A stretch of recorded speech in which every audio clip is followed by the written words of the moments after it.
বোকাজানৰ আসাম ভইচৰ দৰ্শকলৈ স্বাগতম জনাইছোঁ। আহক অখিল গগৈয়ে গৌৰৱ গগৈ অসম প্ৰদেশ কংগ্ৰেছৰ সভাপতি হোৱাত কি মন্তব্য আগবঢ়াইছে।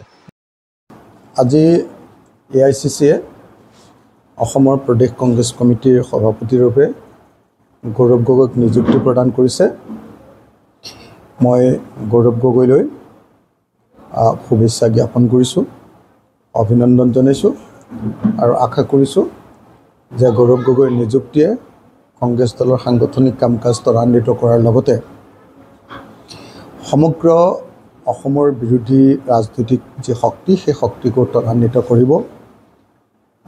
ইউনাইটেড আমাৰ যিটো ফ্ৰণ্ট আছে সেইটোকো ত্বৰান্বিত কৰিব আৰু আমি সকলোৱে মিলি নিশ্চয় 2026 চনত বিজেপি দলক পৰাভূত কৰিব পাৰিম। মই গগৈ আৰু শইকীয়া যদি উপাধি বুলি কৈছে নিশ্চয় তেওঁ ভুল কৈছে। যদি গগৈ আৰু শইকীয়া উপাধিৰ নাম কৈছে আৰু যদি গগৈ আৰু শইকীয়া যদি বিজেপি এটা সাম্প্ৰদায়িক শক্তি আৰু আন এটা ৰাষ্ট্ৰীয় দল কংগ্ৰেছ বুলি বুজাইছে, তেতিয়াহ'লে নিশ্চয় মই ভাবোঁ যে এইবাৰ সাম্প্ৰদায়িক শক্তিটোৰ এইবাৰ পৰাজয় হ'ব। হিন্দু মুছলমানৰ ৰাজনীতিটোৱে অসমৰ মানুহক আৰু আমুৱাইছে আৰু সেইকাৰণে অসমৰ মানুহে এইবাৰ পৰিৱৰ্তন বিচাৰিছে। আমি যলৈকে যাওঁ সকলো মানুহে কয় যে নাই বিজেপিক খেদিবই লাগিব, কিন্তু বিজেপিক খেদিবৰ কাৰণে, বিজেপিক হৰুৱাবৰ কাৰণে বিৰোধীবিলাকৰ যিটো তৎপৰতা, যিবিলাক সাংগঠনিক কাম কাজ, যি ষ্ট্ৰেটেজি আৰু যি ইউনাইটেড ফ্ৰণ্ট, এইকেইটা সাজু হৈ নুঠাৰ কাৰণে মানুহবিলাক অসন্তুষ্ট হৈ আছিলে। সেইকাৰণে এতিয়া গৌৰৱ গগৈৰ কাৰ্যকালত মই আশা কৰিম তিনিটা বস্তু। এটা হ'ল যে কংগ্ৰেছ শক্তিশালী হৈ উঠক।